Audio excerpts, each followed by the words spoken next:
രാഹുൽ സദാശിവൻ എന്ന് പറഞ്ഞ ഡയറക്ടറെ ഞാൻ ആക്ച്വലി അദ്ദേഹത്തിന്റെ പഴയ പടങ്ങൾ ഭ്രമയുഗവും ഭൂതകാലവും ഒക്കെയാണ്. ഈ ഭ്രമയുഗവും ഭൂതകാലമൊക്കെ ആരെയും ഭ്രമിപ്പിക്കുന്ന സിനിമകളാണ്. ആർക്കൊന്ന് കൊതിയായി പോകും ഇങ്ങനെ ഒരു പടത്തിന്റെ ഭാഗമാകുക എന്ന് പറയുന്നത്. പക്ഷെ എല്ലാം ഡീറ്റെയിൽ ആയിട്ട് തന്നെ കൊടുത്തിട്ടുണ്ട്. പക്ഷെ ഇതൊന്നും വായിച്ചപ്പോൾ എനിക്ക് വലിയ ഹൊറൊന്നും ഫീൽ ചെയ്തില്ല. അപ്പൊ ഞാൻ ആലോചിച്ചു പുള്ളി ഹൊറർ ജോണറാണ്, പക്ഷെ ഇതിൽ ഈ പറഞ്ഞ ഹൊറർ ഫിലിം പോലെയൊക്കെ ഫീൽ ചെയ്യുന്നുണ്ട്. പക്ഷെ ഇതിലെന്താ ഒരു ഹൈ ഹൊറർ എന്താണ്, നമുക്കൊരു ഹൈ ഉണ്ടാക്കുന്ന ഒരു ഹൊറർ ഫീൽ ചെയ്തു. പക്ഷെ പടം വന്നപ്പോ പുള്ളിയുടെ ഉള്ളിൽ ആ ഹൊററുണ്ട്. എന്താണ് തിയേറ്ററിൽ വരാൻ പോകുന്നതിന്റെ കൃത്യമായി ഇന്ന് നമ്മൾ കാണുന്ന സിനിമയുടെ ആ ഫോം പുള്ളിയുടെ ഉള്ളിലുണ്ട്. ഇപ്പൊ ഇതിനകത്തൊരു സീൻ ഉണ്ടല്ലോ, ചേട്ടൻ മറ്റേ വീട്ടിൽ കഞ്ഞി കുടിക്കുന്ന സമയത്തുള്ള ഒരു രംഗം, അങ്ങനെ ഒരു സംഭവം റിയൽ ലൈഫിൽ സംഭവിക്കുവാണെങ്കിൽ എങ്ങനെയായിരിക്കും ചേട്ടൻ പ്രതികരിക്കുന്നത്? ഇതിൽ കാണുന്നില്ല, ഇറങ്ങി ഓടും ഞാൻ, വീട്ടിൽ നിന്ന് ഇറങ്ങി ഓടും. സ്വാഭാവികമായിട്ടുള്ള ഞാൻ എന്ത് ചെയ്യാൻ, എനിക്ക് വേറെ മന്ത്രതന്ത്ര കുതന്ത്രങ്ങളൊന്നുമില്ല. അപ്പൊ ഔട്ട് ആൻഡ് ഔട്ട് ഒരു ദിലീപേട്ടൻ ഷോ ആയിരിക്കും. ദിലീപേട്ടന്റെ ഒരു സംഭവം ഒരു വേറെ ലെവൽ വെച്ചാൽ പുള്ളിയുടെ ഒരു നമ്മള് ഇപ്പം ഈ അടുത്തൊന്നും ഇത്രയും ആഘോഷിക്കപ്പെടാൻ പോകുന്ന ഒരു സിനിമ ഉണ്ടായിട്ടില്ല. ഈ അടുത്ത് ഇനി നമ്മള് വളരെ വലിയ രീതിയിൽ ആഘോഷിക്കുന്ന ഒരു സിനിമയായിരിക്കും ബബ്ബ. തുടങ്ങാൻ പോകുന്നത് തുടക്കമാണ്. പ്രണവന്റെ കൂടെയായി, മകളുടെ കൂടെയായി, സാറിനകത്തുണ്ടെന്ന് പറഞ്ഞു. ഭാഗ്യമുണ്ടെങ്കിൽ ഇനിയിപ്പോ അങ്ങനെ നല്ലതും കൊള്ളാം, സന്തോഷമായിരിക്കും. ചാൻസ് ചോദിക്കാറുണ്ടായിട്ട്? തീർച്ചയായിട്ടും അതേ ചോദിക്കുള്ളൂ, വേറെ ഒന്നും ചോദിക്കില്ല. എനിക്ക് 5 പൈസ ഞാൻ കടം ചോദിക്കാൻ ആഗ്രഹിക്കുന്നില്ല. എന്നാലും ചിലപ്പോ പെട്ടുപോകുമ്പോൾ വളരെ കൂട്ടുകാരോടൊക്കെ എന്തെങ്കിലും ഇടാം, ഒരു ഇത്ര രൂപയുടെ വളരെ തരാം എന്നുള്ളതിൽ ഞാൻ അത് ചോദിക്കാറുണ്ടെങ്കിലും മുടക്കമില്ലാതെ ചോദിക്കുന്ന ചാൻസ് മാത്രമാണ്. ഹലോ ഗൈസ്, മിർച്ചി സ്റ്റാർ പഞ്ചിൽ ഞാൻ മിർച്ചി വർക്കിച്ചനാണ്. ഇന്ന് എൻ്റെ കൂടെയുള്ള ഗസ്റ്റിന് ചെറിയൊരു പ്രത്യേകതയുണ്ട്. ആള് ഒരു നടൻ മാത്രമല്ല, ഒരു പോലീസുകാരനായിരുന്നു ആണ്. പിന്നെ അത് മാത്രമല്ല, ഈ സിനിമയൊക്കെ വളരെയധികം ഇഷ്ടപ്പെടുന്ന ആളുകളില്ലേ, അതിനുവേണ്ടി കഷ്ടപ്പെടുന്നവർ, അവർക്കൊക്കെ റോൾ മോഡൽ ആക്കാൻ പറ്റിയ ഒരു മുതലാണ്. ജിബിൻ ചേട്ടാ, welcome to Mirchi star punch. Thank you. എന്ത് തോന്നുന്നു ഇപ്പൊ മൊത്തത്തിലൊന്ന് ചിന്തിക്കുമ്പോഴത്തേക്കും? പ്രത്യേകിച്ച് എന്തെങ്കിലും സംഭവിച്ചതായിട്ട് എനിക്ക് തോന്നിയിട്ടില്ല. പക്ഷെ സന്തോഷം നന്നായിട്ട് തന്നെ ഉണ്ട്. പറഞ്ഞല്ല, ഇതൊരു ഒരു മൈൽ സ്റ്റോൺ പോലെ നമുക്ക് കരുതാവുന്ന ഒരു സംഭവമായിട്ടാണ് എനിക്ക് തോന്നിയത്. മീൻസ് ഒരു അത്രയ്ക്കും അപ്രീസിയേഷൻ കിട്ടിയ ഒരു ക്യാരക്ടർ എന്നുള്ള നിലയ്ക്ക് ഡിയാസിറിയിലെ ഒരു വേഷം, അത് മാത്രമാണ് എനിക്കൊരു പ്രത്യേകതയായിട്ട് തോന്നിയത്. പിന്നെ ഇത് സിനിമയുടെ ഭാഗമല്ലേ, എല്ലാ കാര്യവും ഈ പറഞ്ഞ പോലെ നമ്മളിതിന്റെ പുറകെ നടക്കുന്നു. ഏതെങ്കിലും ഒരു സമയത്ത് ഇതുപോലൊരു ക്യാരക്ടർ എല്ലാവർക്കും വർക്കാവുന്ന ഒരു ക്യാരക്ടർ കിട്ടുന്നു. പിന്നെ അതിനെ അതുപോലെ കൊണ്ടുപോകാനുള്ള ബുദ്ധിമുട്ടിലേക്ക് നമ്മൾ കയറുന്നു, അത്രേ ഉള്ളൂ. ഇപ്പൊ നമ്മള് ചേട്ടന്റെ എനിക്ക് തോന്നുന്നു കൊറോണയൊക്കെ കാരണം ഏറ്റവും കൂടുതൽ ഗുണമുണ്ടായ ഒരാളായിരിക്കും. കുട്ടമ്പിള്ള മുതല് നമ്മൾ കുട്ടമ്പിള്ളയിൽ വന്ന് ഡിയാസറയിൽ വന്ന് നിൽക്കുകയാണ്. ആ ഒരു ജേർണിയില് എന്തൊക്കെ ബുദ്ധിമുട്ടുകളായിരുന്നു ഏറ്റവും കൂടുതൽ ചേട്ടൻ ഫേസ് ചെയ്തോണ്ടിരുന്നത്? അതെ, നമ്മൾ ബുദ്ധിമുട്ട് എന്ന് പറഞ്ഞാൽ, അല്ലെങ്കിൽ ഇപ്പം ആക്ടേഴ്സ് എല്ലാം ഇങ്ങനെ സ്ട്രഗിൾ ചെയ്യുന്നവരാണെന്ന് പറയുന്നത്, ഈ സ്ട്രഗ്ലിംഗ് എന്ന് പറയുന്നത് സിനിമയുടെ ഭാഗമാണ്. അത് നമ്മളിപ്പോ ഏതൊരു പരിപാടി ആയാലും നമ്മളതൊരു കഷ്ടപ്പെട്ട് കഴിഞ്ഞാൽ അതിന്റെ റിസൾട്ട് ഉണ്ടാവും എന്നുള്ളതാണ്. അപ്പൊ ആ സ്ട്രഗ്ലിംഗ് വേണം. ആ സ്ട്രഗ്ലിങ്ങിന്റെ ഒരു സുഖം എന്താന്ന് വെച്ചാൽ, നമ്മള് ഈ കൊച്ചുകുട്ടികളായാലും എങ്ങനെയാ നടക്കാൻ പഠിക്കുന്നത്, വീണ് ഉരുണ്ട് ഒക്കെ തന്നെയാണ്.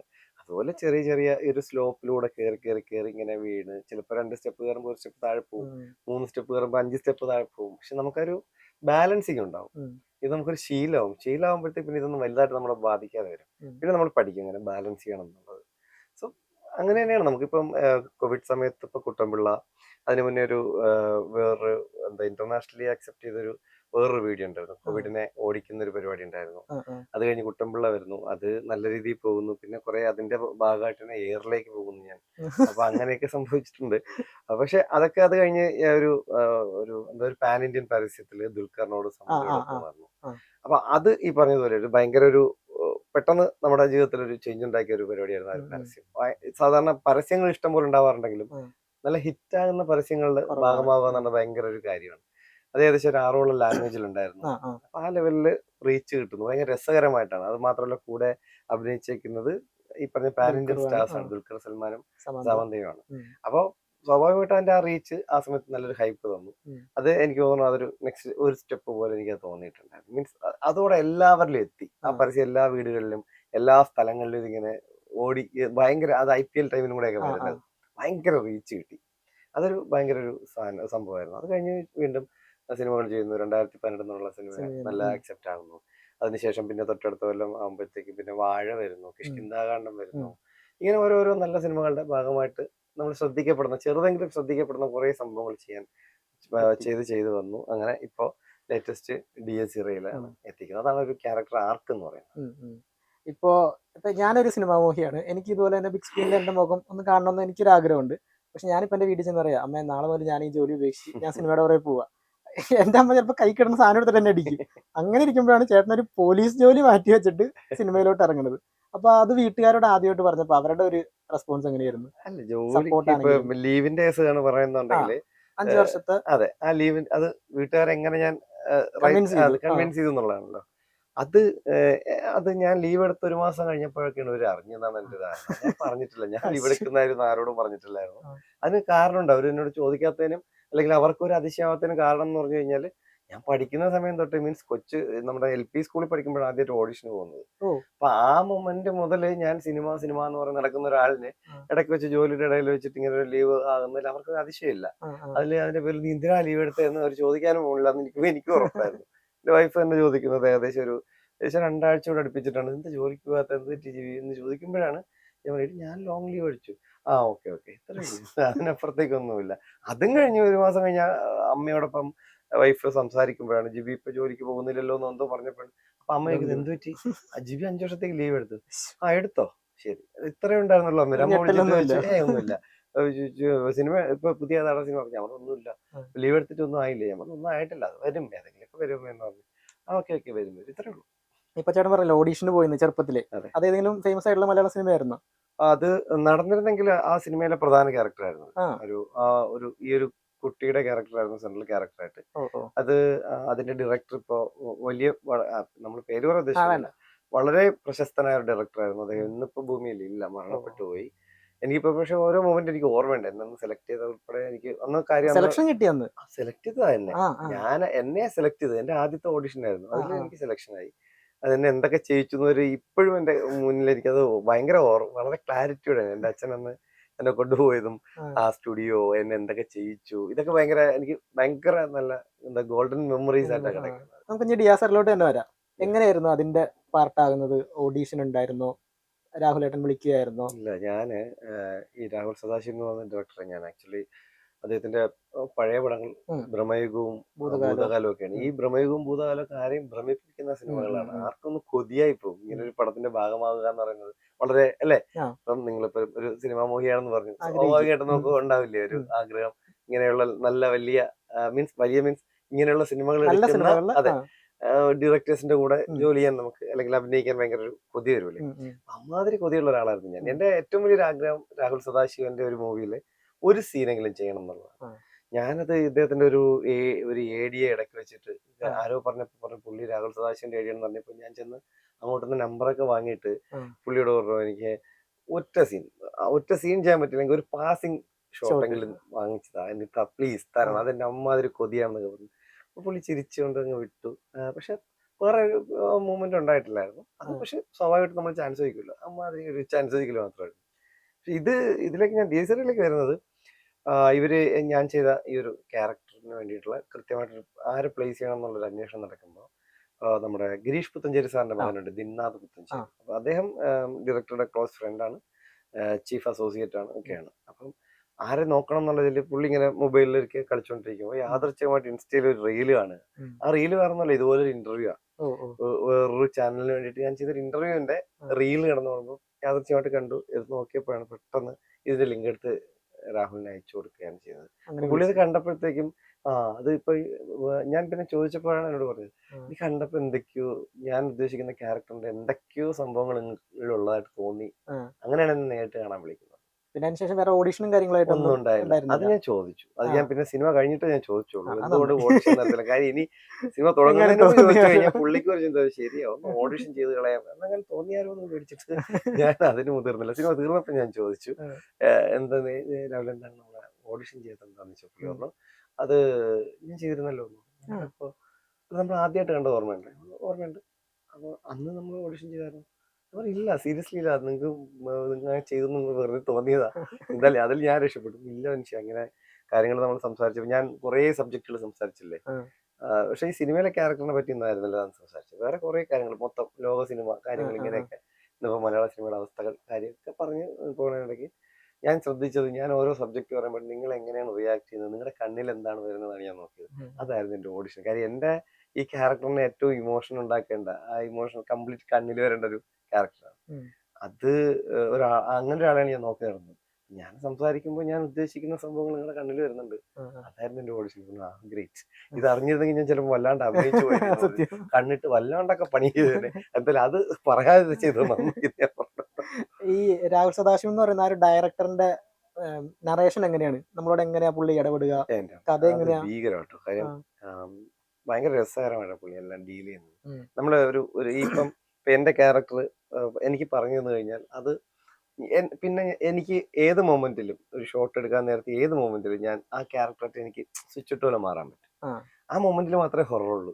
അതിനുശേഷം ആ ഷോട്ടിന് മുമ്പോ ശേഷമോ സെറ്റിലോ കൂടെ രാഹുലിന്റെ കൂടെ ഇരിക്കുമ്പോഴോ ഹൊറർ ഫീൽ ഇല്ല. പക്ഷെ അതിലെ ഏത് ക്യാരക്ടറിനെയും ആ ക്യാരക്ടർ ഡിമാൻഡ് ചെയ്യുന്ന ആ ഒരു ക്യാരക്ടർ നേച്ചർ ഉണ്ടാവും. അത് കൃത്യമായിട്ട് നമുക്ക് കൃത്യമായിട്ട് നമ്മളെ ഉള്ളിൽ കേട്ടിട്ടുണ്ട്. അതെല്ലാരും ഭയങ്കര സഹായിച്ചിട്ടുണ്ട്. അത് പടം കാണുമ്പോൾ പറയും ഓരോരുത്തരും ഗംഭീര പെർഫോമൻസ് ആണ് അല്ലെ. ഇപ്പൊ ഇന്നലെ ഞാൻ സിദ്ധാർത്ഥനെ വിളിച്ചിട്ടുണ്ടായിരുന്നു. അപ്പൊ പുള്ളി എന്നോട് പറഞ്ഞതെന്ന് വെച്ച് കഴിഞ്ഞാൽ ബ്രഹ്മയുഗത്തിൽ വിളിക്കുന്ന സമയത്ത് എന്നോട് ഇത്രയും പറഞ്ഞോളൂ, മച്ചാൻ ഇതിനകത്തൊരു വേലക്കാരനാണ്. എന്നിട്ട് ബാക്കി സ്ക്രിപ്റ്റ് വന്നു, അതിനകത്ത് എല്ലാം ഡീറ്റെയിൽ ആയിട്ടുണ്ടായിരുന്നു. അതാണ് എന്നെ സഹായിച്ചൊരു കാര്യം. അങ്ങനെ തന്നെയായിരുന്നു ഇതിനകത്തും.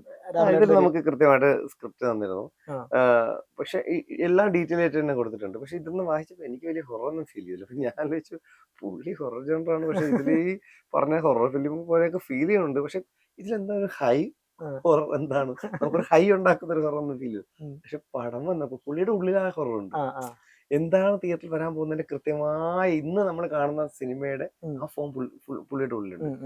ഇത് നമ്മളെ കൊണ്ടൊരു സാധനം ചെയ്യിക്കുമ്പോഴത്തേക്ക് പുള്ളിക്ക് അറിയാം തിയേറ്ററിൽ എങ്ങനെയാന്നുള്ളത്. അത് നമുക്കറിയില്ലെങ്കിലും തിയേറ്ററിൽ എങ്ങനെയാണെന്നുള്ളത് അദ്ദേഹത്തിന് കൃത്യമായ ധാരണ ഉണ്ടായിരുന്നു. ഇപ്പൊ നമ്മൾ ഒരു സിനിമ ഇറങ്ങുന്നതിന് മുമ്പ് തന്നെ അതിനൊരു പ്രീ ഇന്റർവ്യൂ ഉണ്ടാവും, കുറെ പ്രൊമോഷനും കാര്യങ്ങളും, അവിടെ പോകുന്നു ഇവിടെ പോകുന്നൊക്കെ ഉണ്ടാവും. ഇതിനൊന്നുമില്ല. ട്രെയിലർ ഇറങ്ങി, ടീസർ ഇറങ്ങി, ഒരു പാട്ടിന്റെ OST ഇറക്കി വിട്ടു, നേരെ പ്രിവ്യൂ ഷോ മാത്രം വെച്ചു, ബാക്കി ഫുള്ള് മൗത്ത് ഓഫ് പബ്ലിസിറ്റി വഴിയാണ് ഈ സാധനം കയറിയിരിക്കുന്നത്. അത്രയും കോൺഫിഡന്റ് ആയിരുന്നു ഈ ഒരു ടീമിന് പടം കയറുന്നുള്ളത്. തീർച്ചയായിട്ടും ടീമിന് മീൻസ് എനിക്ക് പടം വിജയിക്കുന്നൊക്കെ എനിക്കും അറിയായിരുന്നു, കാരണം അത് എടുക്കുന്നയാള് രാഹുൽ ആയതുകൊണ്ട്. പക്ഷെ എന്റെ ഒരു ടെൻഷൻ ഉണ്ടായിരുന്നു, ഞാൻ ഈ ഒരു മാതിരി ഒരു ക്യാരക്ടർ ചെയ്തിട്ട് ഏതെങ്കിലും വിധത്തില് നാട്ടുകാർക്ക് അത് ചീത്ത വിളിക്കോ ഡയറക്ടർ ചീത്ത കിട്ടുകയോ ചെയ്യുന്നുള്ളത്. അപ്പൊ ഞാൻ ഇടയ്ക്കിടയ്ക്ക് വിളിക്കും പുള്ളിയെ. അപ്പം ഞാൻ ആദ്യമൊക്കെ ഇങ്ങനെ എന്റെ ഡൗട്ട് പറയായിരുന്നു. അപ്പൊ എടോ മനുഷ്യ ഒരു പ്രശ്നമില്ല, നന്നായിട്ട് വന്നിട്ടുണ്ട്, ഞാൻ വളരെ ഹാപ്പിയാണ്, പ്രൊഡ്യൂസർ വളരെ ഹാപ്പിയാണെന്ന് പറയുമ്പോഴും ഞാൻ പറഞ്ഞു ഞാൻ ഹാപ്പി അല്ല.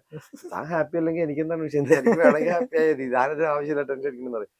പിന്നെ ഞാൻ വിളിച്ചു കഴിഞ്ഞാൽ പുള്ളി ഇടയ്ക്കൊക്കെ എടുക്കാതെ ആവും. ഇതൊരു മെസ്സേജ് അയക്കും, തന്റെ ടെൻഷൻ തീർക്കാൻ എനിക്ക് മനസ്സിലായി, എനിക്ക് വേറെ പണിയുണ്ട്. അമ്മാതിരി ഭയങ്കര കണക്ഷനായി. പിന്നെ ഇടയ്ക്ക് എടുത്താലും പറയും നന്നായിട്ടുണ്ട് കേട്ടോ, നിങ്ങൾ നന്നായിട്ടുണ്ട് കേട്ടോ. അപ്പൊ എനിക്ക് എന്റെ ടെൻഷൻ പറയാനുള്ള സമയം തരാതെ. പിന്നെ അമ്മാതിരി ഒരു മനുഷ്യനാണ്, ഭയങ്കര രസമുള്ള ആളാണ്. നമുക്ക് ചെയ്യാൻ ഭയങ്കര ഈസിയാ, ആരെ കൊണ്ട് ഈസി ആയിട്ട് ചെയ്യിക്കുമ്പോൾ. പ്രണവ് എങ്ങനെ ഉണ്ടായിരുന്നു? അടിപൊളിയാ, നല്ലൊരു മച്ചാൻ. ഞാൻ ആലോചിക്കായിരുന്നു എവിടെ നിന്ന് പ്രണവിനെ കിട്ടി, ഏത് മറ്റേ മലയുടെ മണ്ടേന്നാണ് പുള്ളിനെ കൊണ്ടുവന്നത്. അതെനിക്കറിയാം എങ്ങനെ പടത്തിലേക്ക് എത്തുമ്പോൾ അത് ഡയറക്ടർ കണക്ട് ചെയ്ത് വന്നത് തന്നെയാണ്. പക്ഷെ പുള്ളി ഭയങ്കര രസകരമായ, ഇതുപോലെ വളരെ പുള്ളിയുടെ കംഫർട്ട് സ്പേസിൽ പുള്ളി ഭയങ്കര ജോവിയലായിട്ടുള്ള, ഭയങ്കര ഹാപ്പി ആയിട്ടുള്ള ഒരു മനുഷ്യനാണ്. നല്ല ഇഷ്ടംപോലെ സംസാരിക്കുന്ന, ഏറ്റവും അടുത്ത സൗഹൃദങ്ങൾ പുള്ളിക്ക് അത്രയും സിങ്ക് ആയിട്ടുള്ള ആൾക്കാരുടെ ഇടയിൽ നന്നായിട്ട് സംസാരിക്കുന്ന, ലോകകാര്യങ്ങൾ വളരെ നന്നായിട്ട് ധാരണയുള്ള ഒരു മനുഷ്യനാണ്, സാധാരണ മനുഷ്യനാണ്. പുള്ളിക്ക് പ്രത്യേകിച്ചൊരു അങ്ങനെ പ്രത്യേകത ഒന്നുമില്ല. പുള്ളിക്ക് അങ്ങനെ ഒരു സംഭവമായിട്ട് ഒരാള് ഡീൽ ചെയ്ത് കഴിഞ്ഞാൽ പുള്ളിക്ക് പറഞ്ഞ സിങ്ക് ആവില്ല. പുള്ളിക്കും ആ ഒരു വിഷയം ഉണ്ടാവും, നമുക്കും ആ ഒരു ടെൻഷൻ ഉണ്ടാവില്ല. പക്ഷെ പുള്ളി അങ്ങനെയൊന്നും അല്ല, പുള്ളി ഭയങ്കര സിമ്പിളായിട്ട് ജീവിക്കാൻ ആഗ്രഹിക്കുന്ന ഒരു മനുഷ്യനാണ്. ഇപ്പൊ നമ്മൾ കേട്ടിട്ടുണ്ട് പ്രണവിന്റെ മൊബൈലൊന്നും ഇല്ല, പുള്ളി ഭയങ്കര സെറ്റിൽ വന്ന, ഞാൻ ആദ്യം കേട്ടെന്ന് വെച്ച് കഴിഞ്ഞാൽ പുള്ളി അവരോട് സംസാരിക്കില്ലെന്ന സാധനമായിരുന്നു. ഈ ചേട്ടൻ പറഞ്ഞൊരു കാര്യം കേട്ടപ്പോഴത്തേക്കും ഒരു പുതിയൊരു അറിവ് വരുന്നത്. ഇല്ല, ജെല്ലാകുന്ന ഒരാളാണ്. മൊബൈൽ ഇല്ലാതൊന്നുമില്ല പുള്ളിക്ക്. മൊബൈൽ ഏറ്റവും ഞാൻ പറയുന്നത്, എനിക്ക് തോന്നുന്നു പുള്ളി ഏറ്റവും പേഴ്സണൽ ആയിട്ടുള്ള, മീൻസ് പുള്ളിയുടെ നല്ല യാത്രകളുടെ പുറം ലോകം കാണാത്ത കുറെ പിക്സും വീഡിയോസും ഒക്കെ നമ്മൾ കണ്ടിട്ടുണ്ട്, ഇഷ്ടംപോലെ കാണിച്ചിട്ടുണ്ട്. പുള്ളിക്ക് അതിനെപ്പറ്റി സംസാരിക്കാൻ വലിയ താല്പര്യമുള്ള ഒരാളാണ്. ഏറ്റവും പുള്ളിക്ക് ഇഷ്ടം യാത്രകളാണ്. ഈ യാത്രകളെ ഓരോ പ്രത്യേകതയും ഈ യാത്രകളിലൊക്കെ സംഭവിച്ചിട്ടുള്ള കാര്യങ്ങൾ വളരെ ഞാൻ എസ്പെഷ്യലി ഈ ഒരു യാത്രാ ചാനലുകള് ഈ പ്രത്യേകിച്ചിരുന്ന് കാണുന്ന ആളാണ്. എനിക്ക് സത്യം പറഞ്ഞാൽ ആ സമയത്ത് ഭയങ്കര ഈ മൂഡ് നമ്മൾ ക്രിയേറ്റ് ചെയ്ത് ഒരു അഭിനയിച്ചുകൊണ്ടിരിക്കുമ്പോ പ്രണവിനോടൊപ്പം വന്നിരുന്ന് ഇത്തരം കാര്യങ്ങളൊക്കെ ഡീൽ ചെയ്ത് സംസാരിക്കുന്നത് സത്യം പറഞ്ഞാൽ ഭയങ്കര രസമായിരുന്നു. ഞങ്ങള് ഭയങ്കര സിങ്കായിരുന്നു. ഇപ്പൊ എവിടെയുണ്ട് ആള്? ഇപ്പൊ എവിടെ ഉണ്ടെന്ന് പുള്ളിക്ക് പോലും അറിയുമെന്ന് എനിക്ക് തോന്നുന്നുണ്ട്. സിനിമ ഇറങ്ങിയ ശേഷം കണ്ടായിരുന്നു, മെസ്സേജ് അയച്ചായിരുന്നു. സിനിമ ഇറങ്ങി പിറ്റേ ദിവസം വരെ കണ്ടിരുന്നു. ആ. അതിന്റെ പിറ്റേന്ന് പോകുന്നു എന്നുള്ളത് പോയി. പറഞ്ഞിരുന്നു. പോയി. പിന്നെ പുള്ളിയുടെ സ്വാതന്ത്ര്യമല്ലേ, പുള്ളിക്ക് എന്തെല്ലാം കാര്യങ്ങളുണ്ട്. അങ്ങനെ നമ്മൾ ഈ ഹൊറർ സിനിമയൊക്കെ ഷൂട്ട് ചെയ്യുന്ന സമയത്ത് പൊതുവേ കേൾക്കുന്ന ഒരു സാധനമാണ് എന്തെങ്കിലും ഒരു ഗോസ്റ്റ് എക്സ്പീരിയൻസ്, അങ്ങനത്തെ എന്തെങ്കിലും സംഭവം. ഇവിടെ വല്ല അങ്ങനത്തെ സംഭവിച്ചോ? ലൈറ്റ് തന്നെ ഓഫ് ചെയ്യുക, വാതിലടയുക, ഒന്നാമത് ബേസ്ഡ് ഓൺ ട്രൂ ഇവന്റ്സ് എന്ന് പറഞ്ഞ് എഴുതി കാണിക്കുകയും ചെയ്ത ആദ്യമേ. ഇല്ല, അങ്ങനെയൊന്നും അങ്ങനെ ഒരു ഒന്നും ഉണ്ടായിരുന്നില്ല. ഈ നമ്മള് ഈ പറഞ്ഞതുപോലെ നമ്മൾ ചിന്തിച്ചു കൂട്ടിയിട്ട് ഇനിയിപ്പം ചെയ്തു വെച്ചിട്ട് വീട്ടു റൂമിൽ ചെന്നിട്ട് ഇനി അങ്ങനെയെങ്കിലും ഉണ്ടോ ഒരു സംഭവം സ്വയം ഉണ്ടാക്കിയെടുക്കുന്നല്ലാതെ പ്രത്യേകിച്ച് അങ്ങനെ ഒന്നും ഉണ്ടാക്കി. ഇപ്പൊ ഇതിനകത്തൊരു സീൻ ഉണ്ടല്ലോ, ചേട്ടൻ മറ്റേ വീട്ടിൽ കഞ്ഞി കുടിക്കുന്ന സമയത്തുള്ള ഒരു രംഗം, അങ്ങനെ ഒരു സംഭവം റിയൽ ലൈഫിൽ സംഭവിക്കുവാണെങ്കിൽ എങ്ങനെയായിരിക്കും ചേട്ടൻ പ്രതികരിക്കുന്നത്? ഇതിൽ കാണുന്നില്ല, ഇറങ്ങി ഓടും ഞാൻ. വീട്ടിൽ നിന്ന് ഇറങ്ങി ഓടും. സ്വാഭാവികമായിട്ടും ഞാൻ എന്ത് ചെയ്യാൻ, എനിക്ക് വേറെ മന്ത്രതന്ത്ര കുതന്ത്രങ്ങളൊന്നുമില്ല. ഈ മന്ത്രതന്ത്ര കുതന്ത്രങ്ങള്, വേടന്റെ കാര്യം ഇടയ്ക്ക് വെച്ച് ഇങ്ങനെ ആലോചിക്കുമായിരുന്നു. വേടനായിട്ട് നല്ല കണക്ഷൻ ആണല്ലേ? വേടനായിട്ട് നല്ല കണക്ഷൻ ഉണ്ടായിരുന്നു. വർഷങ്ങൾക്ക് മുമ്പ് ഞങ്ങൾ ഒരുമിച്ചുണ്ടായിരുന്നവരാണ്. ഒരേ റൂം ഷെയർ ചെയ്യുന്ന ആൾക്കാരാണ്.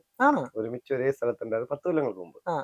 അന്ന് കൊച്ചു പയ്യൻ, ഭയങ്കര എന്റെയും 10 വയസ്സ് പുറകിലാണ്. ഞങ്ങൾ നല്ല അടുപ്പമുള്ള ഒരു സ്റ്റുഡിയോയിൽ ട്രിവാൻഡ്രത്ത് പുള്ളി ജോലി ചെയ്തിരുന്നു. അവിടുത്തെ എല്ലാം നോക്കി നടത്തിയിരുന്നത് ഹിരണായിരുന്നു. അപ്പൊ അങ്ങനെ ഞാൻ മിക്കവാറും ആ സ്റ്റുഡിയോയ്ക്ക് അകത്താണ്. വേറെ ആരുണ്ടാവില്ല. ഞങ്ങൾ തന്നെയാണ് മിക്കവാറും ഇതുപോലെ പാട്ടും പാടി വളരെ ചില്ലായിട്ട് നടന്നിരുന്ന ഒരു വേടനെയാണ് എനിക്കറിയുന്നുള്ളത്. ഇപ്പൊ പുള്ളി നല്ല തിരക്കായി. ഇടയ്ക്ക് വിളിച്ചിരുന്നു. വിളിച്ച് ഭയങ്കര ഹാപ്പിയാണ് ചേട്ടാ, നിങ്ങൾ ഉദ്ദേശിച്ച സ്ഥലത്തേക്ക് നിങ്ങൾ വരുന്നത് കാണുമ്പോൾ ഭയങ്കര സന്തോഷമാണ്. ഞാനും പറഞ്ഞു, നീ എന്തായിരുന്നുള്ള എനിക്കും അറിയാം, നീ ഇന്ന് നിൽക്കുന്ന പൊസിഷൻ ഏതെന്ന് എനിക്ക് നന്നായിട്ട് അറിയാം, അതിൽ എനിക്കും ഭയങ്കര സന്തോഷമുണ്ട്. പറഞ്ഞു, ചേട്ടാ നമുക്ക് എന്തായാലും ഇടയ്ക്ക് കാണാം. ഈ കോവിഡ് ടൈമിൽ വീട്ടിൽ വന്നിരുന്നു, ഇടയ്ക്ക് പിള്ളേരെ, എന്റെ കുഞ്ഞുങ്ങളെ കാണാനായിട്ടൊക്കെ വന്നിരുന്നു. നല്ല എനിക്കറിയുന്നുള്ള വേടൻ ഇതൊക്കെയാണ്. ഈ രാഹുൽ സദാശിവൻ യൂണിവേഴ്സ് ആണോ ഇനി ക്രിയേറ്റ് ചെയ്യാൻ പോകുന്നത്? അത് രാഹുൽ സദാശിവൻ മാത്രമേ ഉള്ളൂ. ഇത് ചേട്ടനോട് ആദ്യം പറഞ്ഞായിരുന്നു മധുസൂദനം പോറ്റിയെ നമ്മുടെ ബ്രഹ്മയോഗത്തിലെ പോറ്റിയായിട്ട് എന്തെങ്കിലും കണക്ഷൻ ഉണ്ടെന്നോ? ഇല്ല, ഒന്നും അങ്ങനെ കുറെ റൂമറുകൾ ഇപ്പൊ വരുന്നുണ്ടല്ലോ. ഇല്ല, ഇങ്ങനെ ഈ റൂമറാണ് ഞാനും കേട്ടുള്ളൂ. അപ്പൊ അത് ഞാൻ ചോദിച്ചു, അങ്ങനെ അല്ലെങ്കിൽ പറഞ്ഞു കേട്ടോ.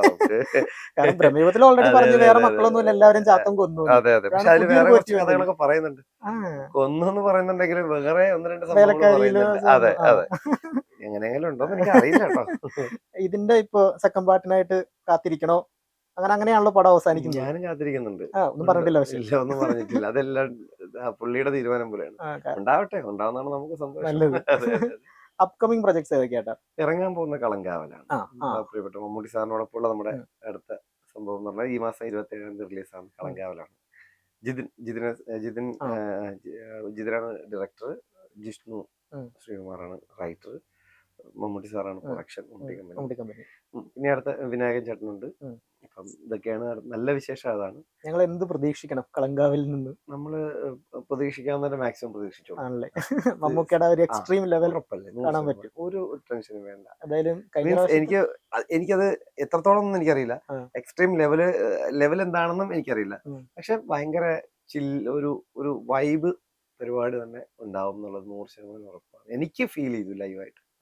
ഇനി ബാക്കി പ്രേക്ഷകർ കാണുമ്പോൾ അത് തന്നെ എനിക്ക് ഫീൽ എന്ന് എനിക്ക് ഉറപ്പാണ്. ഈ വർഷത്തെ സ്റ്റേറ്റ് അവാർഡ് നമുക്ക് തോക്കി, അടുത്ത വർഷത്തെയും കൂടെ തോക്കുമോ കളങ്കാവിൽ വഴി? അല്ല, അവാർഡിന്റെ കാര്യമൊക്കെ നമ്മൾ പറയാനാണല്ല. എന്തായാലും അദ്ദേഹത്തെ അവാർഡ് കൊണ്ടല്ലോ ഒരിക്കലും മമ്മൂട്ടി സാറ് ഒരു അവാർഡ് കിട്ടിയെന്നോ കിട്ടിയില്ല എന്ന് പറഞ്ഞിട്ട് മമ്മൂക്കയുടെ ഒരിക്കലും റേഞ്ചിളക്കാൻ അത് വേറെ ലെവല. ചേട്ടനെ ചുറ്റിപ്പറ്റി മൊത്തം ഒരു മമ്മൂക്ക എഫക്ട് ഉണ്ട്. അതായത് കണ്ണൂർ സ്ക്വാഡ്, ബ്രഹ്മയുഗത്തിലെ വേണമെങ്കിൽ ഒരു കണക്ഷൻ ഇങ്ങനെ വരാം. മധുസൂദനം പോറ്റി, പുതിയ കളങ്കാവല് വേറെ ഉണ്ട്. എനിക്ക് പറഞ്ഞ ഞാൻ നേരത്തെ പറഞ്ഞില്ലേ, എനിക്ക് ഒരു ബ്രേക്ക് പോലെ കിട്ടിയ പരസ്യം ദുൽഖർ. അങ്ങനെ ഇപ്പൊ നോക്ക് ലാൽ സാറിന്റെ മകനോടൊപ്പം ഇപ്പൊ നല്ലൊരു വേഷം കിട്ടി ഇപ്പൊ സംസാരത്തിൽ വന്നത്. അപ്പൊ ഈ 2 സൂപ്പർ താരങ്ങളുടെയും ഒരു ഭാഗം അല്ല, അവരുമായിട്ട് കണക്ട് ചെയ്താണ് എനിക്ക് എപ്പോഴും 2 മികച്ച വിജയങ്ങളുടെ ഭാഗമാകാൻ പറ്റിയത്. ഒരു കേക്ക് മുറിച്ച് തന്നെ കണ്ടായിരുന്നു.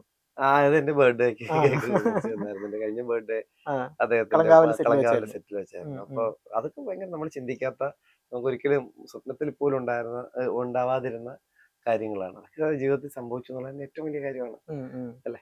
അതെ. ഇപ്പൊ ബബ്ബബേല് ഒരു കുഴപ്പമില്ലാത്തൊരു ക്യാരക്ടർ ചെയ്തിട്ടുണ്ട്. ഇതില് സത്യം പറഞ്ഞു കഴിഞ്ഞാല് ഇതിന്റെ റൂട്ട് എന്ന് പറഞ്ഞാൽ ആദ്യം ബബ്ബബ, പിന്നെ കളങ്കാവല്, അത് കഴിഞ്ഞ് ഡിയസീറ ആയിരുന്നു. പക്ഷെ ഇതിലിപ്പോ ഡിയസീറ ആദ്യം റിലീസായി, അത് കഴിഞ്ഞ് കളങ്കാവൽ റിലീസാകാൻ പോകുന്നു, അത് കഴിഞ്ഞ് ബബ്ബബ റിലീസാകും. അങ്ങനെയാണ്.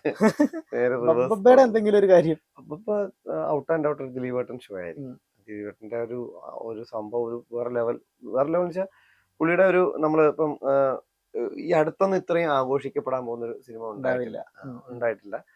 ഈ അടുത്ത് ഇനി നമ്മൾ വളരെ വലിയ രീതിയിൽ ആഘോഷിക്കുന്ന ഒരു സിനിമയായിരിക്കും ബബ്ബബ്ബ. ചർച്ച കൂടെ ചെയ്യപ്പെടും എന്തായാലും. ലാലേട്ടനും വരുന്നുണ്ട്. ആ ആ അപ്പൊ വേറെ ലെവലായി ആകെ നമുക്ക് അറിയാൻ കഴിഞ്ഞത് ലാലേട്ടൻ എന്ന് പറഞ്ഞ ഒരു ഭ്രാന്തമായ ഒരു സിനിമ. തീർച്ചയായിട്ടും. ആ കാര്യം ഒരു അതിന്റെ ഡയലോഗ് മാത്രമേ ഉള്ളൂ. ഡയറക്ടർ അമ്മാതിരി ചിന്തയുള്ള ഒരു മനുഷ്യനാണ്. അതിന്റെ റൈറ്റേഴ്സ് ആ. ഫാഹിമും ആ നൂറിനും ആ അത് അതിനേക്കാളും ഭ്രാന്തമായ രീതിയിൽ ചിന്തകൾ ഉള്ള എഴുത്തുകാരാണ്. അതിന്റെ എല്ലാം രാഗത്തുക അതിനകത്തുണ്ടാവും. ആ. നല്ല രസമുള്ള പരിപാടിയായിരിക്കും. പിന്നെ പ്രൊഡക്ഷൻ ഗോകുലവും കൂടെ ഉം. ആകുമ്പോഴത്തേക്കും ഒന്നിനും ഒരു കുറവും നോക്കണ്ട. വരത്തില്ല. അതെ. ഇങ്ങനെ ഒരു റൂമർ ഉണ്ടായിരുന്നു, അതായത് മണിച്ചേട്ടന്റെ സൗണ്ടിൽ സോനാ സോന പാട്ട്, അതിലൊരു ഫൈറ്റ് സീൻ എന്നുള്ളത്. അതിലെന്തെങ്കിലും എനിക്കറിയില്ല. അത് പടം വരുമ്പോ കണ്ടോളൂ. ഏത് പാട്ടാ എന്താ സംഭവിക്കുന്നതൊക്കെ കണ്ടോളൂ. എന്തോ ഉണ്ട്. എന്താ ഉണ്ടാവായിരിക്കും. വേറെ ഇനി വേറെ ഭാഷകളിൽ എന്തെങ്കിലും? വേറെ ഭാഷകളിൽ ഒന്ന് രണ്ട് എൻക്വയറി ഒക്കെ വന്നിട്ടുണ്ട്. കൃത്യമായിട്ടൊരു ഇവിടുത്തെ ഒരു സംഭവങ്ങളെല്ലാം ഡീൽ ചെയ്തിട്ട് അങ്ങോട്ടേക്ക് നോക്കാം എന്നുള്ള ഇതിലാണ്. അത് കിട്ടുന്ന അവസരം എങ്ങനെ വിനിയോഗിക്കാം എന്നുള്ളൊരു ചിന്തയിലാണ്. തുടങ്ങാൻ പോകുന്നത് തുടക്കമാണ്.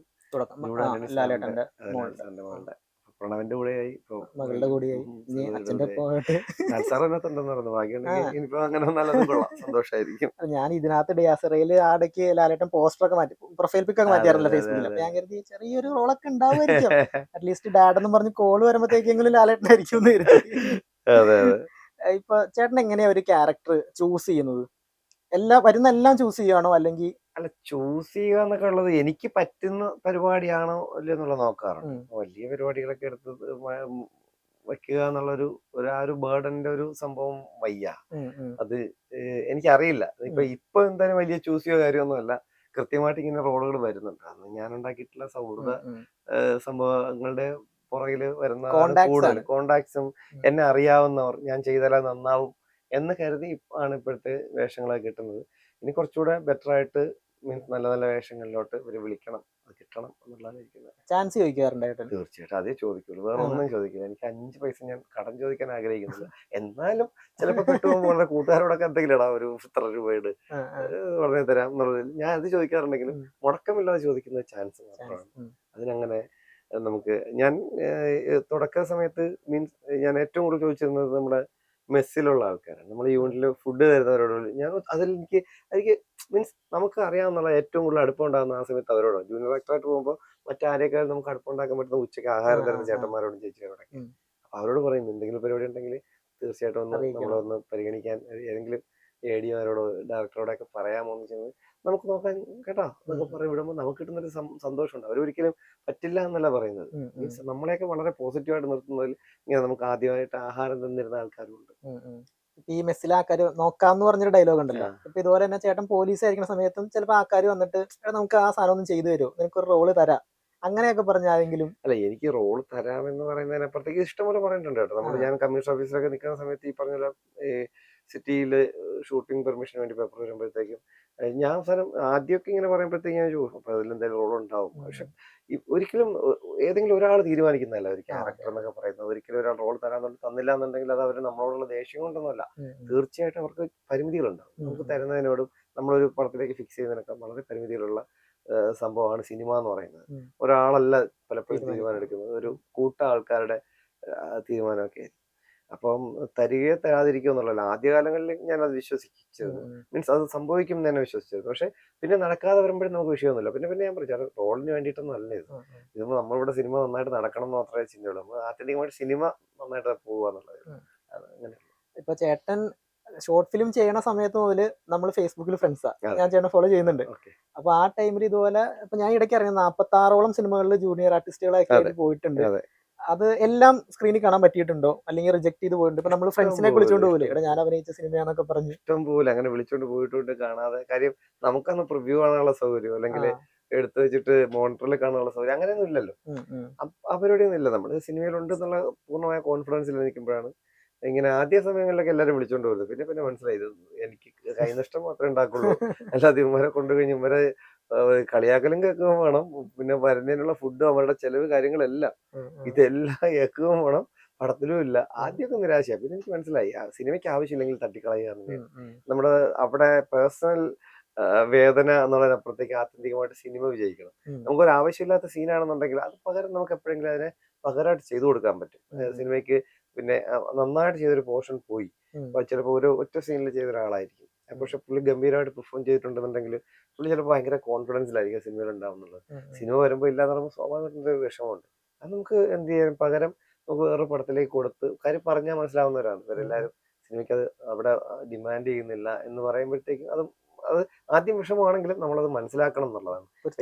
പിന്നെ ഇവരൊക്കെ എത്ര അതാ പറഞ്ഞത്, ജൂനിയർ ആക്ടറായിട്ട് നിൽക്കുമ്പോഴും അല്ലാതെ ക്യാരക്ടറുകൾ കിട്ടി തുടങ്ങിയിട്ടും ഇഷ്ടംപോലെ സാധനങ്ങൾ പോയിട്ടുണ്ട്. പക്ഷെ ആത്യന്തികമായിട്ട് സിനിമയുടെ സൗന്ദര്യത്തിന് വേണ്ടിയിട്ടാണ്. ഇപ്പൊ ചേട്ടന്റെ ഇൻസ്റ്റ ഇങ്ങനെ നോക്കുന്ന സമയത്ത് അല്ലെങ്കിൽ ഫേസ്ബുക്കിലാണെങ്കിൽ നമ്മുടെ ബൊഗൈൻവില്ല ഇറങ്ങിയ സമയത്ത് ഒരു പോസ്റ്റർ ചേട്ടൻ തന്നെ ചെയ്ത് ഇറക്കിയായിരുന്നല്ലോ, എന്തെങ്കിലും അമൽ നീരദ് പടത്തിൽ നിന്നുള്ളൊരു ഒരു സംഭവം.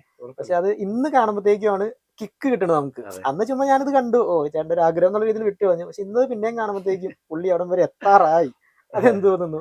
എനിക്കറിയില്ല, കാര്യം എനിക്ക് ഭയങ്കര ഇഷ്ടമുള്ളൊരു മേക്കറാണ്. പിന്നെ ഭീകരമായിട്ട് ഇഷ്ടമുള്ള ഒരു മനുഷ്യനാണ്. ഞാൻ ഇതുവരെയ്ക്കും പുള്ളിയെ കോണ്ടാക്ട് ചെയ്തിട്ടില്ല. പുള്ളിയുടെ കൂടെയുള്ള ആൾക്കാരോടൊക്കെ ചാൻസ് വെച്ചിട്ടുണ്ട്. എനിക്ക് പേഴ്സണലി എനിക്ക് ഒരു ടെൻഷനുള്ള ഒരു വ്യക്തിയാണ്. കാര്യം അദ്ദേഹം ഇനി നമ്മളെ ഏത് വിധത്തിലാണ് പുള്ളിക്ക് ഒരു ബുദ്ധിമുട്ടായി വരുമോ എന്നുള്ളൊരു ടെൻഷൻ കൊണ്ടാണ്. പക്ഷെ അദ്ദേഹത്തിന്റെ കൂടെയുള്ള ആൾക്കാരുടെയൊക്കെ ഞാൻ ചോദിച്ചിട്ടുണ്ട്, അപ്പം സഹായിക്കാന്ന് പറഞ്ഞിട്ടുണ്ട്. ഇതൊക്കെ തന്നെയാണ് നമ്മുടെ ഒരു സന്തോഷം. എപ്പോഴെങ്കിലും എനിക്ക് ഉറപ്പാ അദ്ദേഹത്തിന്റെ ഒരു പടത്തിൽ എപ്പോഴെങ്കിലും എനിക്കൊരു കോള് വരും, എനിക്കത് ചെയ്യാൻ പറ്റും. എനിക്ക് അത്രയും ആഗ്രഹമുണ്ട്. അതുകൊണ്ടാണ് ഞാൻ അന്ന് അങ്ങനെ കണ്ടപ്പോഴത്തേക്ക് എനിക്ക് വെറുതെ ഒരു കൊതിയുടെ പുറത്ത് ഞാൻ പാവപ്പെട്ട ഫഹദിന്റെ തല വെട്ടി മാറ്റിയിട്ട് എന്റെ തല വെച്ച്. പക്ഷെ നല്ല മാച്ചായിരുന്നു. അത് കണ്ടിട്ട് ഇന്റർവ്യൂവിന് വിളിച്ചവരുണ്ട്. ഞാൻ ബൊഗൈൻവില്ലയിൽ ഉണ്ട് എന്ന് കരുതിയിട്ട് വിളിച്ച ആൾക്കാരും ഉണ്ട്. പിന്നെ അത് ഇങ്ങനെ സമയത്തിന് ഇങ്ങനെ എന്റെ കരിയറിന്റെ ഭാഗമായിട്ട് എഴുതി വെച്ചേക്കുന്നതിൽ ബൊഗൈൻവില്ലയിൽ ചെയ്യുന്നുണ്ടല്ലോ അല്ലേ, ഗംഭീര വേഷമാണെന്ന് ആ പോസ്റ്റർ വന്നപ്പോൾ മനസ്സിലായി. അപ്പൊ ഞാൻ പറഞ്ഞു ബൊഗൈൻവില്ലയിൽ ചെയ്യുന്നില്ല കേട്ടോ, അത് എന്റെ സന്തോഷത്തിന് വേണ്ടി ഞാനായിട്ട് വെട്ടിയൊട്ടിച്ചാണെന്ന് പറഞ്ഞിട്ടുണ്ടായിരുന്നു. ചേട്ടൻ ഈ ക്യാരക്ടർ ഷിഫ്റ്റ് ചെയ്യണത് എങ്ങനെയാണ്? അതായത് ഇപ്പൊ നമ്മള് വാഴയിലെ ആ ഒരു അച്ഛൻ ക്യാരക്ടർ, ഇപ്പൊ എനിക്കത് കുറച്ചും കൂടെ റിലേറ്റ് ചെയ്യാൻ പറ്റും. കാരണം ഞാൻ അമ്മ മാത്രമുള്ള ഒരാളാണ്. ഇപ്പൊ നമ്മുടെ 2018 ആണെങ്കിൽ തുടക്കത്തിൽ ആ ബോട്ടിൽ ഒരു ഇമോഷണൽ സീൻസ്, അത് അങ്ങനെ ഷിഫ്റ്റ് ചെയ്യാനായിട്ട് എങ്ങനെയാ ഡയറക്ടർ പറയുന്നു അങ്ങനെ തന്നെയാണ് നമ്മൾ കയ്യുന്നതായിട്ടൊന്നും കയ്യിൽ നിന്ന് ഇടാം. നമുക്കൊരു ഓപ്ഷൻ ചോദിക്കാം. ഒരു സാധനം പുള്ളി പറയുമ്പോഴത്തേക്ക് ഞാൻ ഇങ്ങനെ കൂടെ ചെയ്യട്ടെ എന്ന് വെച്ച് കഴിഞ്ഞാൽ സമ്മതിക്കുന്നവരാണ് എല്ലാ ഡയറക്ടേഴ്സും. അപ്പൊ ബെറ്റർ ഏതാന്ന് വെച്ചാൽ നമുക്കൊരു ഓപ്ഷൻ കൊടുക്കാൻ പറ്റും. പക്ഷെ പുള്ളി ആത്യന്തികമായിട്ട് ഒരു ഡയറക്ടർ തീരുമാനിക്കുന്ന ഒരു സംഭവമുണ്ട്, എന്റെ സിനിമയ്ക്ക് ഇതാണ് ബെറ്റർ എന്നുള്ളത്. നമ്മൾ ചെയ്യുക എന്നുള്ളതേ ഉള്ളൂ. അതിനെ ഏറ്റവും നന്നായിട്ട് ചെയ്യാൻ ശ്രമിക്കുക എന്നുള്ളതാണ് പുള്ളി ഉദ്ദേശിക്കുന്നതിന്റെ ഒരു 100% ചെയ്തു കൊടുക്കാൻ പറ്റില്ല, അത്രയും ഭാഗ്യം. ചിലപ്പോൾ നമുക്ക് ചിലപ്പോൾ അത്രയും പറ്റിയില്ല എന്നൊക്കെ വരും. എന്നാലും സിനിമയ്ക്ക് മോശമല്ലാത്ത രീതിയിൽ നമ്മൾ ഏതൊരു ആക്ടറിനെയും ഒരു ഡയറക്ടർ സെറ്റ് ചെയ്ത് വെക്കും. അതങ്ങനെയാണ്. നമ്മൾ കയ്യിലിടുക എന്നുള്ളതിന്റെ തെറ്റൊന്നുമില്ല. കയ്യിൽ നിന്ന് നമുക്ക് ഇംപ്രവൈസ് ചെയ്യാന്ന് പറയും. അപ്പൊ ഇംപ്രവൈസേഷൻ ഒരു വിഷയമുള്ള കേസല്ല. ഇപ്പോഴത്തെ സിനിമകളിൽ ഒത്തിരി നടക്കുന്നതുകൊണ്ട് എല്ലാവരും സമ്മതിക്കുന്ന കാര്യമാണ്. അങ്ങനെ ഒരു ഓപ്ഷൻ ഉണ്ടെങ്കിൽ ചെയ്യാം, ബെറ്റർ എന്ന് വെച്ചാൽ വെക്കാം. അത് ഉണ്ട്, ഇഷ്ടംപോലെ ഉണ്ട്. പക്ഷെ അതിനുവേണ്ടി നമ്മൾ ചെയ്താലും ഒരു ഡയറക്ടർ ഓക്കെ പറയുക എന്ന് പറഞ്ഞു കഴിഞ്ഞാൽ അത് അദ്ദേഹം മനസ്സിൽ കണ്ട വേറൊരു ഓപ്ഷനായിട്ട് മാത്രം ചിന്തിച്ചാൽ മതി, നമുക്ക് ചെയ്യാൻ പറ്റും. ശരിക്കും ഈ പ്രേക്ഷകനെ കരയിപ്പിക്കാനാണോ ചിരിപ്പിക്കാനാണോ പാട്? ഏറ്റവും ഈസി നമ്മൾ ചെയ്തിട്ട് ഇത് പ്രേക്ഷകന് വർക്കാവാതെ വരുമ്പോ കരയാൻ നമുക്ക് കരയാനാണ് ഈസി. പാടെന്ന് വെച്ച് കഴിഞ്ഞാൽ എനിക്ക് കൃത്യമായിട്ട് എനിക്കറിയില്ല. ഇതൊക്കെ ടൈമിങ്ങിന്റെ ഒരു സംഭവമാണ്. നമ്മൾ പേടിക്കുന്നതായാലും കരയുന്നതായാലും ചിരിക്കുന്നതായാലും ചിരിപ്പിക്കുന്നതായാലും ഇതെല്ലാം ഒരു ടൈമിങ്ങിൽ, അത് എത്ര നല്ലൊരു ആർട്ടിസ്റ്റ് ചെയ്താലും ചില നേരങ്ങളിൽ അത് വർക്കാവില്ല. അത് പറഞ്ഞിട്ട് കാര്യമില്ല. ചിലപ്പോൾ നമുക്ക് പിന്നെ ഷോട്ട് എടുക്കുന്ന ടൈമിൽ ഭയങ്കര ചിരി വരുന്ന പലതും തിയേറ്ററിൽ വർക്കാവാതെയൊക്കെ പോകും. അത് പറഞ്ഞിട്ട് കാര്യമില്ല. അത് ഒരു മൈൻഡ് സെറ്റ് പോലെ കാണുന്നതാണ്. ഇപ്പോ കിഷ്കിന്ധാകാന്ഡത്തിന്റെ ആ ടീമിന്റെ പുതിയ പടം എക്കോ വരുന്നുണ്ട്. ഇപ്പൊ കിഷ്കിന്ധാകാന്ഡത്തിന് എന്തെങ്കിലും ഒരു അവാർഡ് ചേട്ടൻ പ്രതീക്ഷിച്ചായിരുന്നോ? അവാർഡ് ഉണ്ടല്ലോ, ഏതൊരു അവാർഡ് കിട്ടേണ്ടതായിരുന്നു. ഞാൻ വിചാരിച്ചു അതില് കുറച്ച് കാര്യങ്ങൾ എക്സ്ട്രാ അവാർഡ് കിട്ടുമെന്ന് വിചാരിച്ചു. പക്ഷെ അറിയില്ല, അതൊക്കെ അവരുടെ തീരുമാനങ്ങൾക്ക് വേറെ വേറെ കാരണങ്ങൾ ഉണ്ടാവാം. ഇപ്പൊ മമ്മൂക്കയുടെ ഒക്കെ അഭിനയിച്ചു, ദിലീപേന്റെ ഒപ്പം അഭിനയിച്ചു. ഇനി ഇതുപോലെ ചേട്ടന് ഏറ്റവും കൂടുതൽ ആഗ്രഹമുള്ള ഒരു സീനിയർ നടൻ ആരാണ്? ഇത് ഒരാളിനോട് അഭിനയിക്കുക എന്നതിനപ്പുറത്തേക്ക് നല്ല സിനിമകളുടെ ഭാഗമാകുക എന്നുള്ളതാണ്. ഇപ്പം അഭിനയിച്ച ഓരോ പടങ്ങളും, ഇപ്പൊ ദിലീപേനോടായാലും ഇപ്പം മമ്മൂട്ടി സാറിനോടൊപ്പം ആയാലും നമ്മൾ ചെയ്യുമ്പോൾ ഓരോ നല്ല പടങ്ങളുടെ ഭാഗമായപ്പോഴാണ് ഇവരിലേക്ക് ഞാൻ എത്തിപ്പെട്ടത്. ഒരിക്കലും ദിലീപേട്ടനുള്ളത് കൊണ്ടോ അല്ലെങ്കിൽ മമ്മൂട്ടി സാർ ഉള്ളത് കൊണ്ടോ എനിക്ക് കിട്ടിയതല്ല. നല്ല സിനിമയുടെ ഭാഗം ആകാൻ അവരെന്നെ ക്ഷണിച്ചപ്പോൾ എനിക്ക് കിട്ടിയതാണ്. ഏറ്റവും വലിയ ആഗ്രഹമാണ് ഇവരോടൊപ്പം ചെയ്യുക എന്നുള്ളതാണ് ഏറ്റവും വലിയ ആഗ്രഹം. അപ്പൊ നല്ല സിനിമ വിത്ത് ഈ പറഞ്ഞ നമ്മൾ ആഗ്രഹിക്കുന്ന ആർട്ടിസ്റ്റുകൾ, അങ്ങനെ ഒരു കോംബോയാണ്.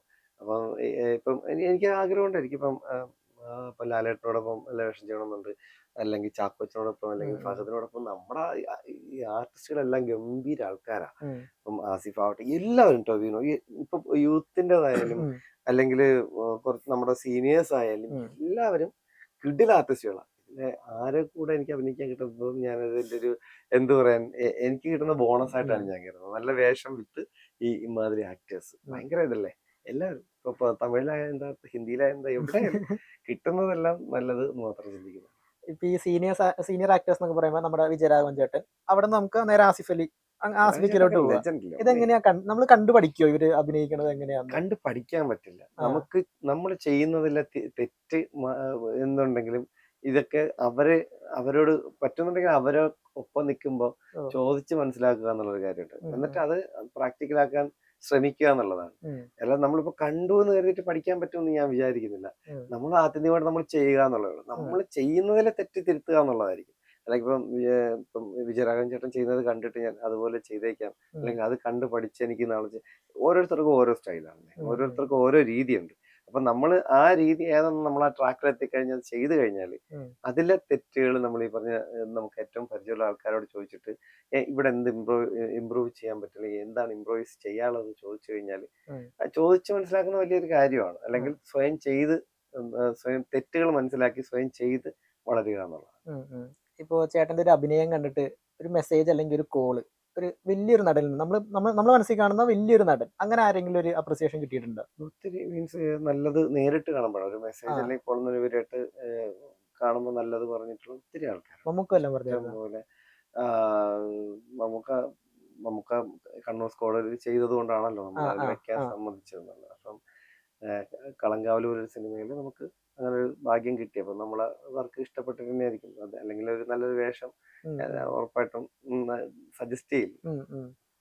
ഇപ്പൊ ഉള്ള ജിബിൻ എന്ന് പറയുന്ന ഒരാൾക്ക് ഒരുപാട് കോണ്ടാക്ട്സ് സിനിമയിൽ നിന്നാകാം അല്ലെങ്കിൽ പുറത്തുനിന്നൊക്കെ ഉണ്ടാവായിരിക്കാം. പക്ഷെ ഇതൊന്നും അല്ലാതിരുന്നൊരു ജിബിന് ചിലപ്പോൾ സപ്പോർട്ട് ചെയ്ത കുറച്ച് ഫ്രണ്ട്സ്, അല്ലെങ്കിൽ ചിലപ്പോൾ ഒരു ഫ്രണ്ട് ആയിരിക്കാം, അങ്ങനെ ഒരാളെ കുറിച്ച് ചോദിക്കുകയാണെങ്കിൽ ചേട്ടനാരെ കുറിച്ച് പറഞ്ഞു? കുറെ പേരുണ്ട്, ഒത്തിരി പേരുണ്ട്. എനിക്ക് കോണ്ടാക്റ്റുകളൊക്കെ ഉണ്ടാകുന്നതാണ്. നമ്മൾ ഉണ്ടാക്കുന്നതിനപ്പുറത്തേക്ക് സ്വാഭാവികമായിട്ട് നമ്മൾ ഉണ്ടാകുന്നതാണ് കോണ്ടാക്റ്റുകൾ എന്ന് പറയുന്നത്. അത് ഞാൻ നല്ല രീതിയിൽ മെയിൻറ്റെയിൻ ചെയ്യുന്ന ഒരാളാണ്. എൻ്റെ എല്ലാവരും എന്നെ സഹായിച്ചിട്ടുണ്ട്, ഒരാളെന്നുള്ളതല്ല. എൻ്റെ കൂടെയുള്ള എല്ലാവരും എൻ്റെ ആഗ്രഹം ഇതാണെന്ന് കണ്ടിട്ട് എൻ്റെ കൂടെ നിൽക്കാൻ ശ്രമിച്ചിട്ടുള്ളവരാണ്, അല്ലെങ്കിൽ എനിക്ക് വേണ്ടി പലതും ചെയ്തു തന്നിട്ടുള്ളവരാണ്. അതിൽ ഏതെങ്കിലും ഒരാളായിട്ട് പറയുന്നത് എനിക്കതൊരു എല്ലാവരും എന്നെ സഹായിച്ചു എനിക്ക് പറയാൻ പറ്റും. അപ്പൊ ചേട്ടാ, ഏതായാലും സിനിമ റിലേറ്റഡ് ചോദ്യങ്ങളൊക്കെ കഴിഞ്ഞു. ഇനി ഞാൻ പേഴ്സണൽ ആയിട്ട് 2 ചോദ്യങ്ങൾ ചോദിക്കാം. ഇതിന്റെ ഒരു കണ്ടീഷൻ ഉണ്ട്, അതായത് ഇതിന് ചേട്ടൻ സത്യം മാത്രമേ പറയാവൂ. 2 ഇതാരാണ് എനിക്ക് പറഞ്ഞു തന്നതെന്ന് ചേട്ടൻ ചോദിക്കരുത്, ഞാൻ ചിലപ്പോൾ പറയില്ല. ഒന്നാമത്തെ ചോദ്യം, അതായത് തമിഴില് ചേട്ടനൊരു കിഡിലൻ റോള് കിട്ടിയതായിരുന്നു ഒരു തമിഴ് സിനിമയിൽ. അവിടുത്തെ ഒരു വലിയ നടൻ, വലിയ ഡയറക്ടർ. അത് ഇറങ്ങിയിരുന്നെങ്കിൽ ചേട്ടൻ ഇപ്പൊ അറിയപ്പെടുന്നേക്കാളും ഇച്ചിരിയും കൂടെ ലെവലിൽ അറിയപ്പെട്ടേനെ. സത്യമാണോ അല്ലേ? നല്ലൊരു റോള് വന്നിരുന്നു. അത് പടമേ ഡ്രോപ്പ് ആയിപ്പോയി. എനിക്ക് ഷൂട്ട് ചെയ്യാനുള്ള ഡേറ്റ് വരെ തന്നിട്ട് പോയതാണ്. എഗ്രിമെന്റ് വരെ ആയതായിരുന്നു. വലിയ production, one of the main ആക്ടറാണ്, തമിഴിലെ ഏറ്റവും ആരാധകരുള്ളൊരു. അപ്പം അജിത് സാറിന്റെ കൂടെ ഒരു പടം വന്നിരുന്നു. അതിന്റെ ഡയറക്ടർ വിഘ്നേഷ് ആയിരുന്നു. ആ പടം ലൈക്ക് ആയിരുന്നു പ്രൊഡ്യൂസ് ചെയ്തത്. അത് പോയി സത്യമാണ്. രണ്ടാമത്തെ, ഇപ്പൊ ചേട്ടന്റെ സിനിമയോടുള്ള അത്രയും സ്നേഹം നമുക്കറിയാം. ചേട്ടന്റെ 2 ഇരട്ട പിള്ളേരാണ്. ഈ 2 ഇരട്ട പിള്ളേരും ഒടിയൻ സിനിമ റിലീസും തമ്മിലൊരു കഥയുണ്ട്. അത് പറഞ്ഞ് ചോദിക്കുന്നുണ്ട്, അതെന്താ കഥ? അത് ഒടിയൻ റിലീസ് ആവുന്ന ഡേയിലാണ് എനിക്ക് പിള്ളേരുണ്ടായത്. അപ്പോ വൈഫിനെ ICU കിടത്തിയേക്കാണ്. പിള്ളേരെ എന്തോ NICO അതെ തന്നെ NICU. അപ്പൊ അവിടെ പിള്ളേര് അപ്പം സർജറി ആയിരുന്നു. അപ്പൊ വെളുപ്പിന് 6 മണിക്ക് വൈഫിന് ഫുഡൊക്കെ കൊടുക്കാൻ കൂടെ നിൽക്കണം. അപ്പൊ അതിനുവേണ്ടി സഹായിക്കണം. കാര്യം പുള്ളിക്കാരിക്ക് എപ്പോഴും ബോധം വന്നിട്ടില്ല. പക്ഷെ എന്റെ പ്രശ്നം വെളുപ്പാങ്കാലത്ത് 4 മണിക്ക് ഒടിയൻ റിലീസാണ്. എനിക്കെങ്ങനെ വേറെ ആരും ഇല്ല ഹോസ്പിറ്റലിൽ നിൽക്കാൻ. വെളുപ്പിന് എപ്പം നിൽക്കണമായിരുന്നു. അപ്പം ഇതാരാ പറഞ്ഞത് ഇത്? അപ്പൊ പിന്നെ ഞാൻ എന്ത് ചെയ്തു, പടം എങ്ങനെയാലും അപ്പൊ ഞാൻ എന്ത് ചെയ്തു, എന്റെ അളിയനെ വിളിച്ചു, അവളുടെ ബ്രദറിനെ വിളിച്ചിട്ട് ഞാൻ പറഞ്ഞു, 6 മണിക്ക് തന്നെ ഫുഡ് കൊടുക്കണം കേട്ടോ, എനിക്കൊരു എമർജൻസി സംഭവമായിട്ട് ഞാൻ പുറത്തു പോവാ, ഡ്യൂട്ടി സംബന്ധമായിട്ട് എനിക്കിപ്പോ പോയേ പറ്റുള്ളൂ, അത് എനിക്ക് അല്ലെങ്കിൽ പണിയെ തെറിക്കും എന്നൊക്കെ പറഞ്ഞ അളിയനോട് പറഞ്ഞ് ശരി വരാന്നൊക്കെ പറയുന്നു. പക്ഷെ അവര് വന്നപ്പോ 7:30 ഞാൻ പടം തീർന്നപ്പോ ഏകദേശം 3 മണിക്കൂർ അടുപ്പിച്ച് പടമുണ്ട്, വലിയ പടമാണ്. അത് കഴിഞ്ഞ് ഓടിപ്പാഞ്ഞ് ഇവിടെ എത്തുമ്പോഴത്തേക്കും മറ്റേ അച്ഛനെ വിളിച്ചിട്ട് ക്ലാസ്സിൽ കയറി ആദ്യം എന്ന് പറഞ്ഞ അവസ്ഥയിൽ എന്നെ ഹോസ്പിറ്റലിൽ ഇപ്പോൾ ഡോക്ടർ കയറ്റില്ല. പുള്ളിക്കാരിക്ക് ചെറിയ ബോധം വന്നപ്പോഴത്തേക്ക് ഫുഡ് കൊടുക്കാൻ ഇവിടെ ആളില്ല, മരുന്ന് കൊടുക്കാൻ ആരുമില്ല. വല്ലാത്തൊരവസ്ഥ. എന്നാൽ ഇത് ആരാ പറഞ്ഞു നോക്കിയതാ? ഈ ചോദ്യങ്ങൾ പറഞ്ഞ ആളുടെ ഒരു ക്ലൂ ഞാൻ പറയാം. മഹേഷ് ഗോപാലാണോ? അല്ലല്ല, ഇത് പുള്ളി 2 ഷോർട്ട് ഫിലിം ഡയറക്ട് ചെയ്തിട്ടുണ്ട്. ചേട്ടൻ അഭിനയിച്ചിട്ടുണ്ട് അതില്. ദിവയാ? ആ. ദിവയുടെ ഇപ്പൊ അവനാണ്, അവന്റെ വോയിസ് ആണ് ഞാൻ കേട്ടോണ്ടിരുന്നത്. എന്നോട് പറയുകയും ചെയ്തെന്ന്, എടാ എന്റെ കാര്യം നീ ഡയാസറിനെ കുറിച്ച് ചോദിച്ചില്ലെങ്കിലും കുഴപ്പമില്ല, നീ ദിവനെ കുറിച്ച് ചോദിക്കണം. ആ.